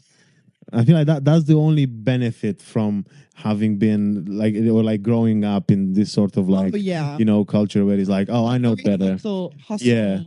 Like, and there's always a way. Yeah. Even if the way is absolute insanity. Because that's what I can hear when people go like, oh, I don't think you're doing this the right way. I'm like, who the fuck are you? How? Like, you don't even know how to insult me properly, I don't know if you I think it's better than Romanian insults. Yeah, I don't know. So poetic.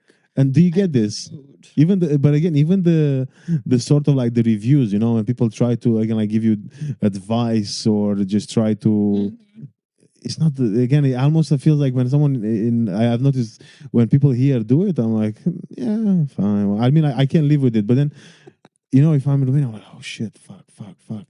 I'm stressed. I'm, because like they go for the jugular, yeah.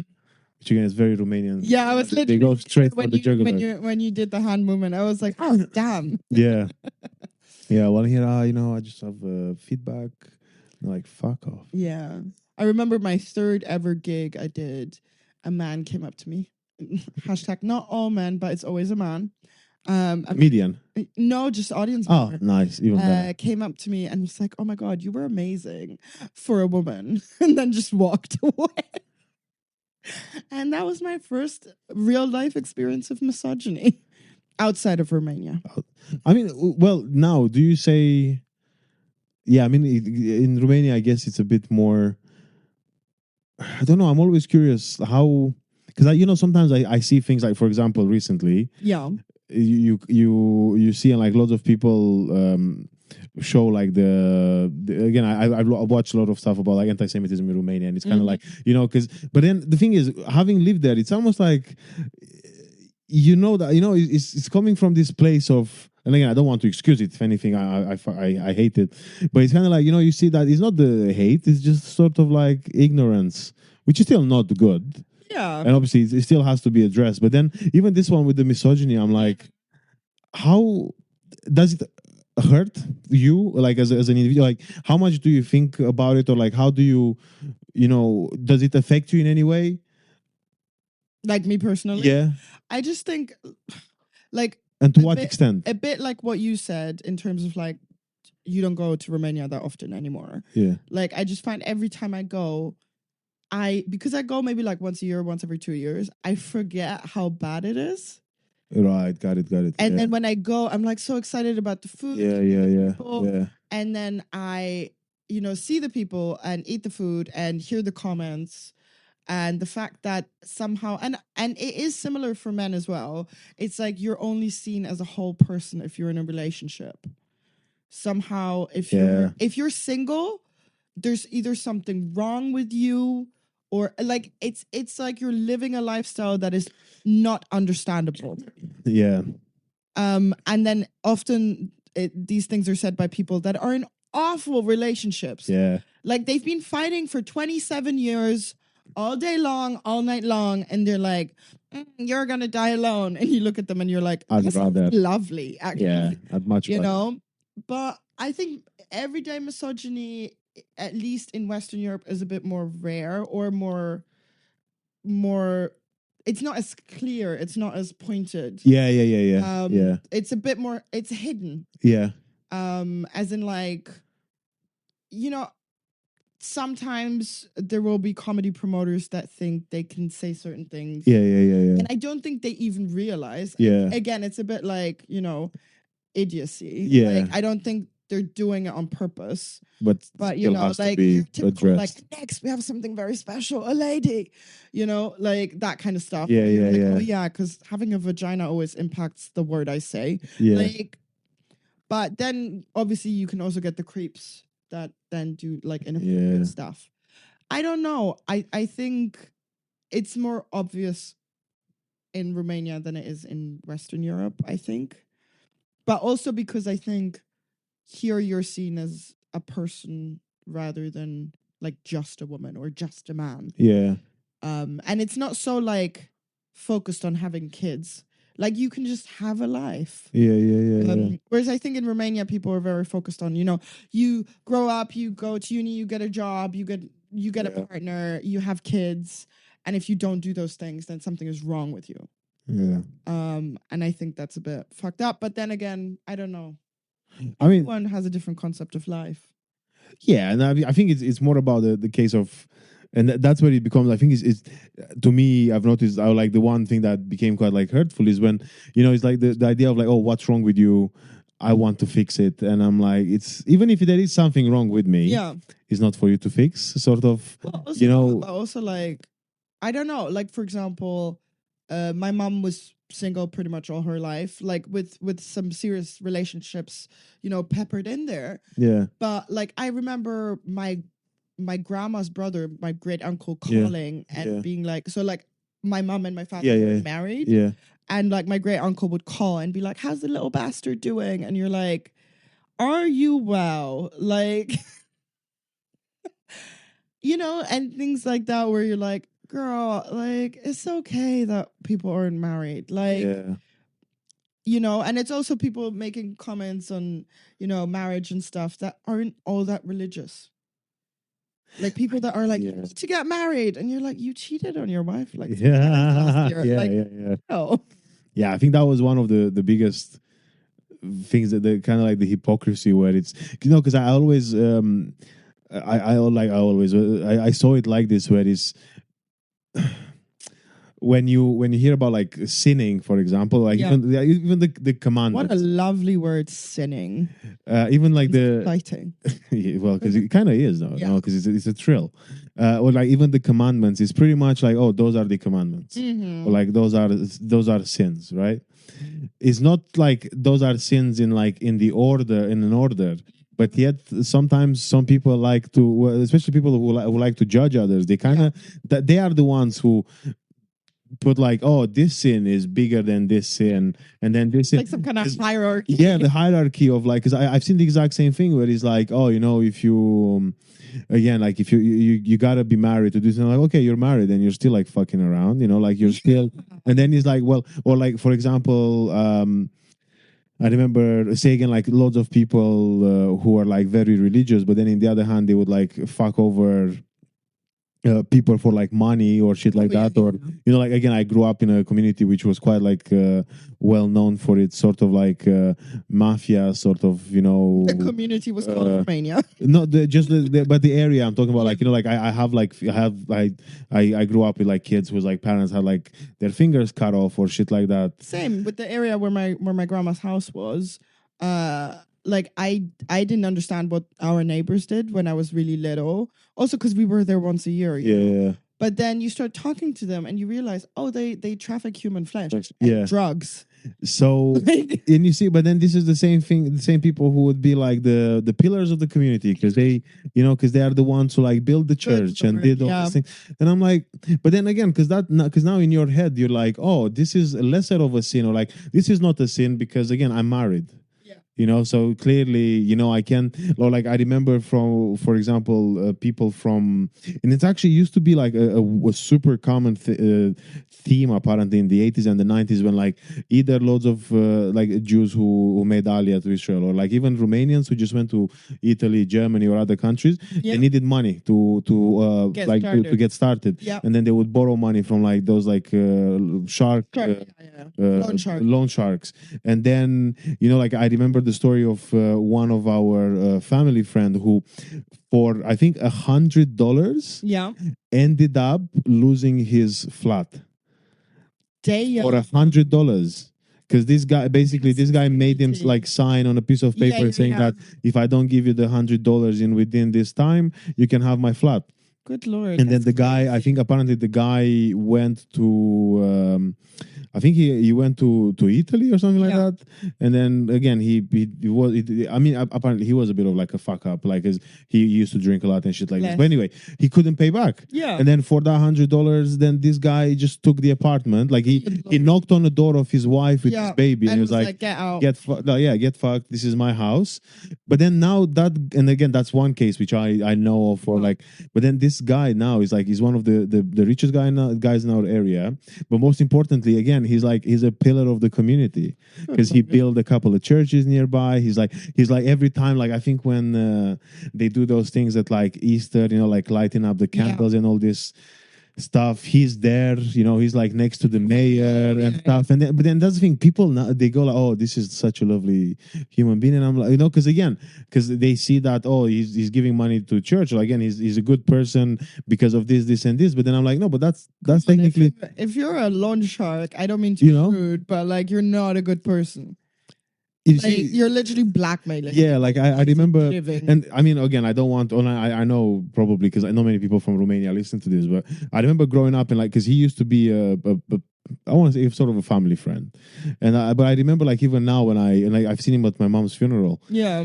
And he kept going like, oh, by the grace of God, or like, if God, allows us, kind of sort of like, oh, I'll see you later. He's like, oh, God willing, and I'm like, bro, chill. Like, like off fingers on the weekend. Like, I mean, again, he's not the one who chopped off the fingers. He's the one, but he's the one. Yeah, he kicked for that. He kicked some. Like that thing. Like you kicked people out of like, because the thing is, he owns so much freaking land. Yeah. And again, like obviously that's one case. I'm not saying everything is like that, but still, it makes you wonder.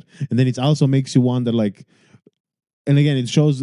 Obviously, that's an extreme case. What I was saying, like, what I started was just the fact that like people go, oh, you must do these things because again by their standards, those are more important. But like you said, I think and this is actually one of the reasons why I was so I found it like so hard for so many years to like trust people and to even like want to be in a relationship and to feel comfortable to be in a relationship, was because I grew up in the sort of community where like everyone was just like fucking over everyone. Nobody was trusting anybody, and it's kind of the case of like, you just again, if you're married, you Wild West vibe. Yeah, you just gotta like be like, it's a facade, and you have to keep the facade. Just you know, always on your tiptoes. And also, like, I think it was this sort of competition, which I remember between, you know, couples of like, you know, even if say like one of the better couple, who's not the better couple, but even within the couple, who's the lesser loser. So if say like, because I have I know a That's case of so stressful. like the guy cheated on his wife, and then the wife cheated on him, and then he cheated again, so that he's now 2-1 now, and then he's 2-2, and then he gets like ends up to like time for all this. have a baby with another woman, and that's like technically that's another, because it's like the keeping a tally, and yeah, and then years later they'd be like, "Oh, you fucked up," and I'm like, "You both kind of fucked up." And what would have been much easier if you would have not have wasted this time. Yeah. And it would just be like, no, we're not compatible. Whatever you want to address it. I will say, like, I see it maybe more in Romania than I do in Germany. But I feel like people stay together because they think that is what they're supposed to do. Yeah. And if you're like, don't you guys just want to split up? I mean, it sounds fucking horrific. And they're like, no, we're working on it. And I'm like, working on what? Giving each other a stroke? What are you working on? Yeah. Like, but I don't know. Maybe it's because, divorce or being single is seen as more, worse than being in a bad relationship. Which is sad. Again, I feel like it's quite... yeah, and then it kind of like, again, it almost shows like the sort of, the trauma or like this like inflicted thing that now it's passed on to another generation of people who are just like, why would I want to do this? Trauma. Well, I feel like, again, my opinion is that the truth is somewhere in the middle, where definitely I definitely think that people are not 100% compatible. You still have to work. Oh yeah, but again, there is not the 24/7 fighting, screaming in the street. But you see now, you kind of like, because you if you go like, oh well, my parents tried by any means to keep the family together, although they hated each other. And now it's almost like must have been wonderful. And now it's almost like the next generation is like, I don't want anything like this. Like overcorrecting. Yeah. While if people, well, it's hard because I know, like, as I was about to say this, it's hard, I'm learning it as it is, but it's kind of like the truth is like somewhere in the middle. Definitely. And I think it goes even with the, when you talked about like the going to comedy gigs and having promotion, a wonderful, present for you. Here's a woman comedian. Yeah, exactly. And it's stuff like that where you're like, I want to be like, it's cool. Whenever they say this, I'm like, am I a zebra? Am I some kind of special like species? But I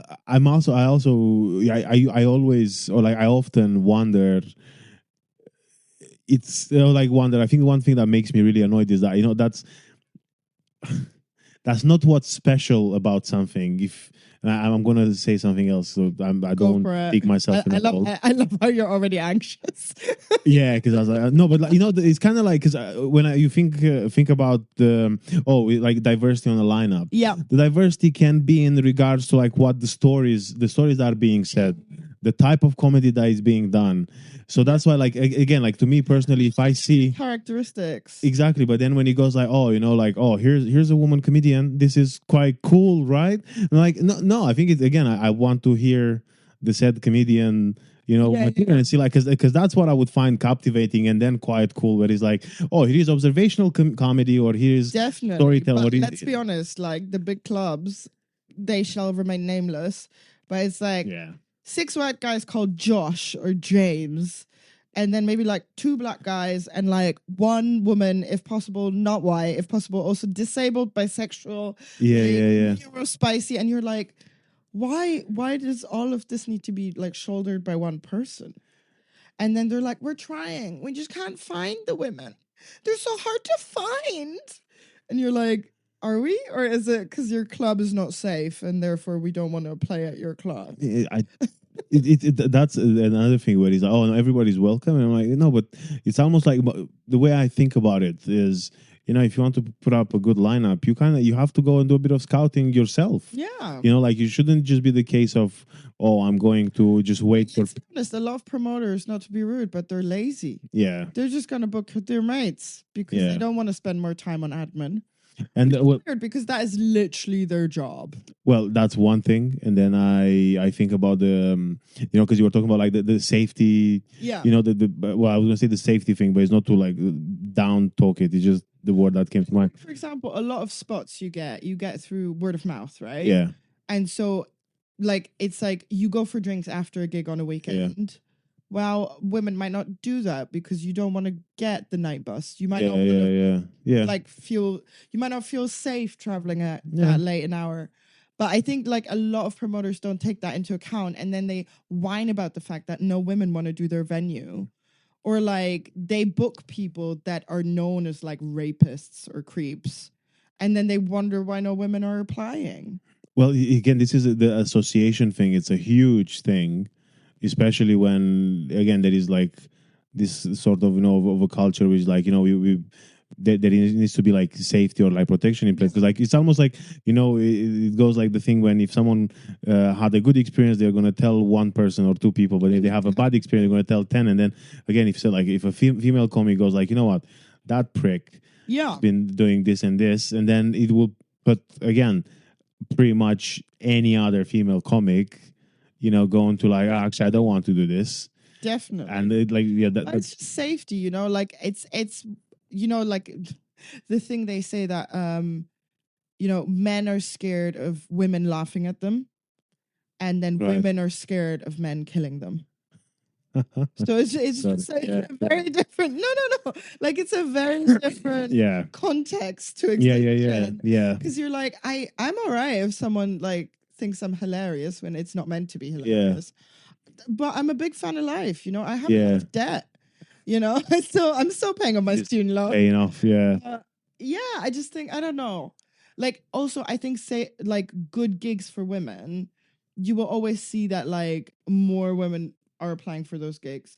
Like I've done some beautiful gigs recently with very well balanced lineups, wonderful promoters, loads of women on the lineups, and like also loads of women that are further than me, which is so lovely to see. And they tell me like, oh, if you do that club, you're gonna be in the green room with like 6 disgusting men talking about their dicks once again. I was like, what a wonderful subject. It just never gets old, does it? But if you point that out to any promoter, they're like, oh, you're not fun. And you're like, well, again, this is another thing where it's like, and I've seen it quite a bit, where it's the idea of, but I no, in one friggin' like in one case, I can't comprehend this sort of, the, what do you call it, the over like sexuality in the, I might say it in the wrong way, but like again, the over sexuality in like the respects of, again, when comedians, like male comedians, are like being creeps, and I'm like, again, this is your job, so like you wouldn't do that in any other workplace. I mean, it's like I just don't understand. I mean, often it's like in relation to their set, because if I had £1 every time a male comedian talked about their penis on stage, I would be very rich. But the thing is, still, although again, I do agree that those like jokes are like overly saturated, and unless it's something that's like, wow. I mean, any subject can be hilarious. It's just how you approach it. But that's the thing. It has to be good, because it's almost like we've seen so many versions of it. Yeah. That's quite funny, actually, because dicks, we've seen so many we've seen so many versions of it. Finding something out about you. We've seen so many versions of it that now it's gotta be really fucking unique, or like it's gotta be really good to stand out, because otherwise it's just another dick joke on a huge pile of history that's like just filled in dick jokes. Yeah. Now coming back, but then again, and also this is another thing. Okay, fine, but this is your stage stuff, but then that doesn't mean you do it when you're off stage. It's almost like you can speak about other things, but because again, I feel that like this is a job, right? Like I also find the better the gigs are that I'm doing, the nicer the atmosphere is. There's like some weird bit in the middle where when you're doing like gigs that are like a jumping off point to better gigs that are really rough. Yeah. And like just not great. And then if you start doing gigs that are a little bit better, it's suddenly so much better. There's more women, there's nicer promoters.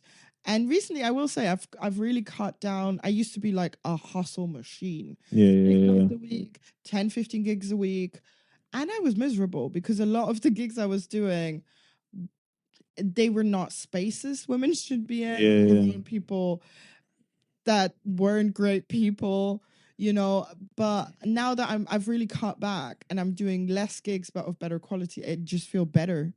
I learn more. I'm less sad. Like, I used to do a couple of venues where every single time I did these venues, I would come home and cry. Yes. And like one of my best mates was like, "Why are you doing these venues?" And I was like, "Well, this is the only way to learn. This is the only way to get better." And my mate was like, "Is it? Because it just feels like you're punishing yourself." Yeah, it feels like, again, sometimes you might feel like, oh, I'm moving on, or like I'm going forward. But No, then you're just going around in and circles. but I think even just the psyche and everything is going down. Yeah. You know, because I agree with you. Like, I feel like sometimes you get like all these gigs, as you're like, oh, you got to get like numbers, and then I remember when we started and people were like, "How many gigs have you done?" Yeah. I got 20, 25, 45. And I still count. Like, I'm on a 400. Really? Yeah, 421. I stopped around like 500, I think. Yeah, but that's, I think, to 20. I feel like to the point where I almost like I can get spots without having to apply, or like without having to go through like formal stuff. Yeah. That's when I'll stop counting. But until then, I still count. I still go like, Fair this enough. is, you know, because but anyway, what I was trying to say. What I was trying to say is that shit about the You doing can do it. doing like loads of gigs, because you're Yeah. like, oh, you gotta like stock, like pile up and do all Hustle this. culture. And then it's almost like, you know, when you do one of those gigs, like you said, the journey home ends up being one of the worst things in the world. I lose faith in my material. I lose faith in myself. I lose faith in everything. And then it's almost like, especially when you do comedy, you actually, that's pretty much what faith in yourself Yeah. is pretty much what you need to be able to go on the stage and be like, hey, what I'm about to say, it's going to be funny. Yeah. And then if you know, it's actually like you can see how that's counterintuitive to stay. 100%. And I also think like being pickier with gigs has made me a better comedian because I have more time to prepare. Yeah. I have more time to write. I have more time to rehearse, which then in turn means I'm better on stage when I'm actually there. And I also, Whereas before I was doing 6 nights a week. and I'm Not also much time. thinking, I'm wondering if you got this similar thing as well, where it's like, you know, when you pick those gigs, it's almost like you surround yourself with even like other comics of better quality, you know. 100%. Again, an audience that's more, one, it's more willing and wants the comedy clearly, but it's also arguably better judging, you know, what's funny and what's I not, think rather than like they're happier to be there. yeah. You like now not all my gigs, but a fair amount is paid. Nice. And because I think sometimes when audiences pay for actual tickets, Yeah. they're like way in a way better mood because they Yeah. might have been like, oh, looking forward to that gig all week, or you know what I mean. And like even last night, I did a lovely gig in Southeast London, and like it was a lovely audience, very mixed ages. And when I arrived, I've like sometimes I still forget how nice it is to have nice audiences. Yeah.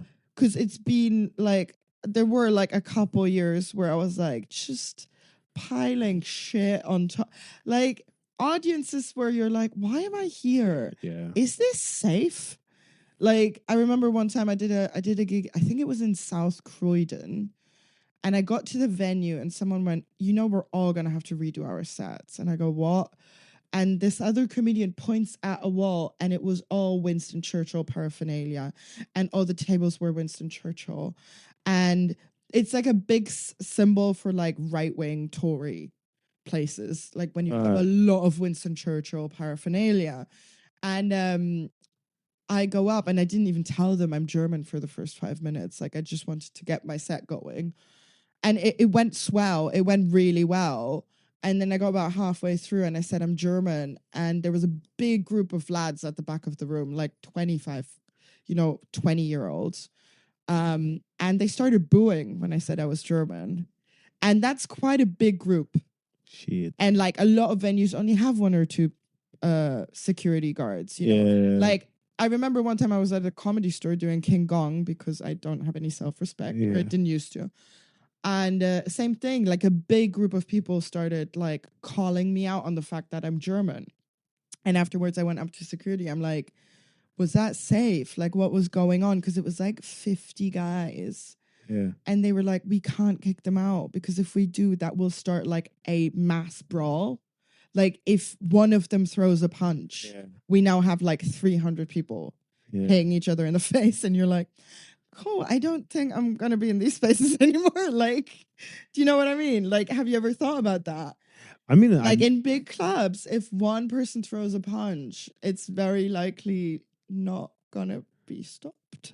I mean, even then, I think that there is I mean, to me in my head, I'm like, you know, there is a perhaps like obviously there is a difference between someone, you know, even I think even if he's like jokingly booing, if like, oh, I'm German, you know, and like, oh, and I'm like, okay, fucking, like, okay, get it out, and then you move on. I did. That's one thing. Last year, I can't remember where it was now.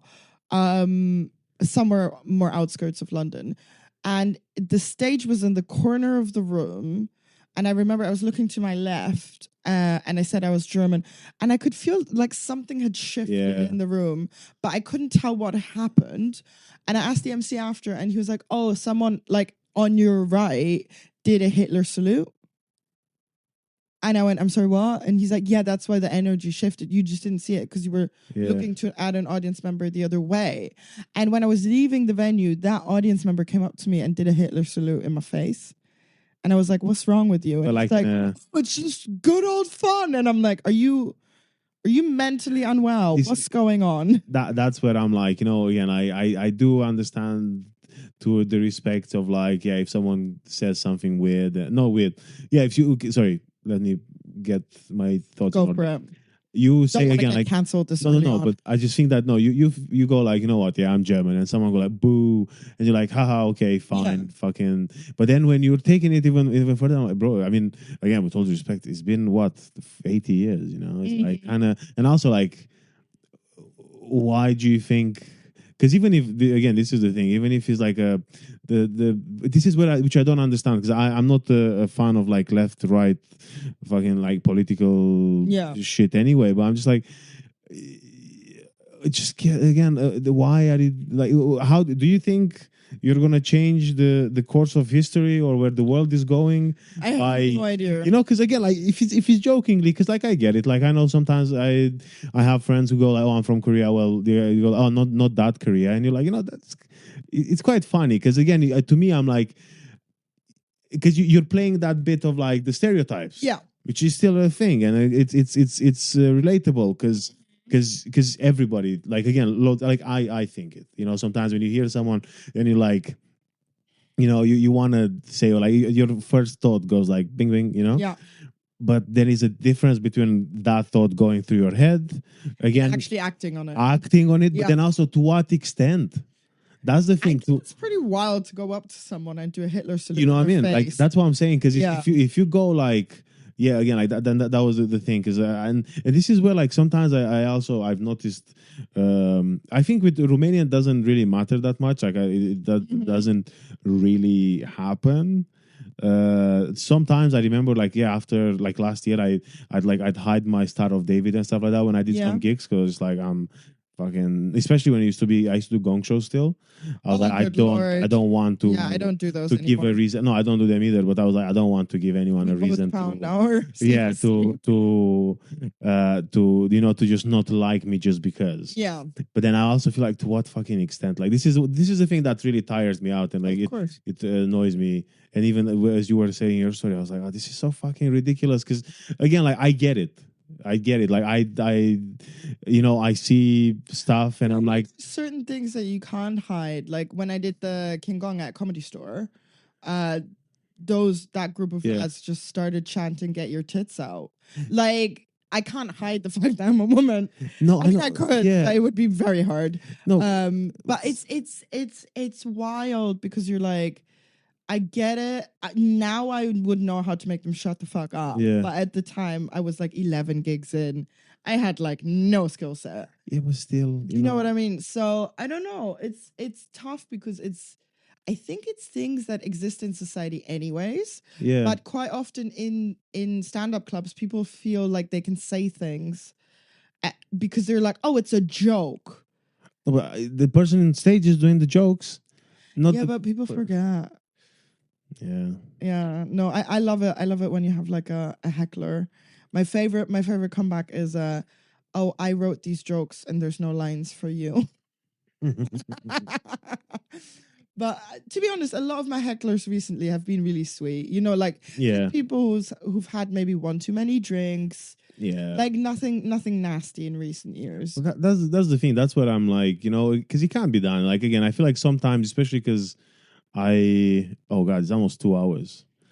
But anyway, so what I was gonna say is, I notice sometimes, you do a gig and you get a heckler, and especially because the style of like me, it's kind of like it's storytelling. I'm just telling Yeah. stuff, so I'm pretty much like I don't really welcome audience interactions unless I ask the audience something. Yeah, same. But I like you said, there are certain times when I'm like, no, fine, I get it. Like you want to get involved, that's fair enough. It's again because it's technically it's your gig as well because you are really fun as well. Like But- where you're like, are you? What's going on? Like I remember I did a gig in Covent Garden and it was ticketed and the Yeah. audience was quite bougie.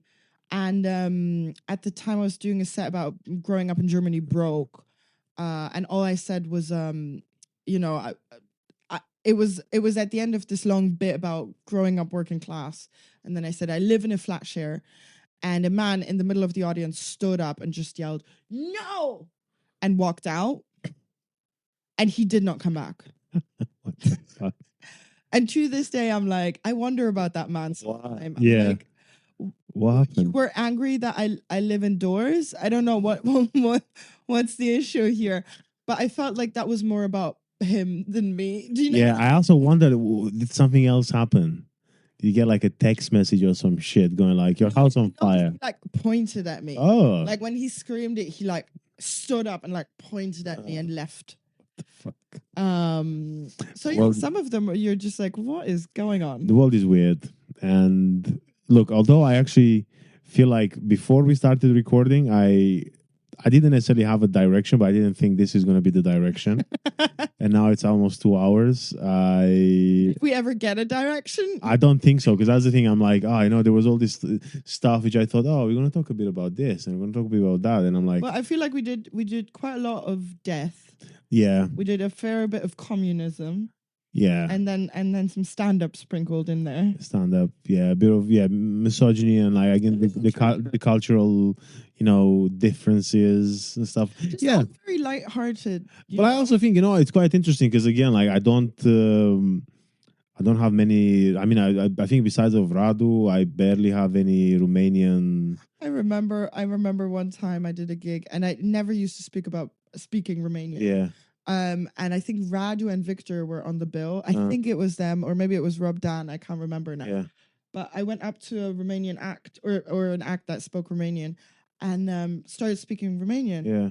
And they went, "Am I high? Aren't you German? Why are you speaking Romanian?" And I just freaked them out. And then they Yeah. But This sounds more like Radu than Rob. But yeah, because I don't think Rob does. fair. Yeah, at least not publicly. Anyway, Mara, please tell us where are you most like active on socials? I would If say you've got any stuff coming out, gigs wise or projects. Yeah, and that's it. Yeah, definitely. So you can find me on Instagram at Mara Mainka. I'm also about to start posting lots of sketches. I've already filmed them. So yeah, that's going to be on Instagram and TikTok as well. At Mara Mainka. And then in the autumn, I'm back at Poodle Club. I'm doing a 20 spot there and then more stuff in the works, but nothing confirmed as far. So yeah, that's me. Cool. Well, thank you so much. Thank you for having me. Bye.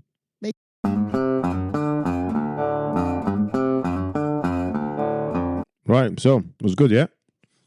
Was it what you hoped for? Was it better? Was it worse? I hope it was better, and I hope it was at least as good as you hoped for, if not better. Yeah, folks. Thank you for listening. Thank you so much for listening, and I think that's it.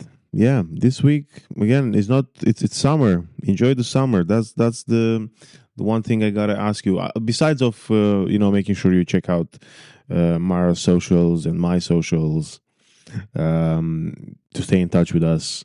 But yeah, besides of that, just enjoy your break. Well, if you have a break, at least a day off. I hope you do. I'm just gonna check real quick if there is anything happening next week, and it is not. As in, like, it's not much happening next week. In which case, yeah, guys, have fun. And from me, Pickle and Sarma, stay skillful. Bye.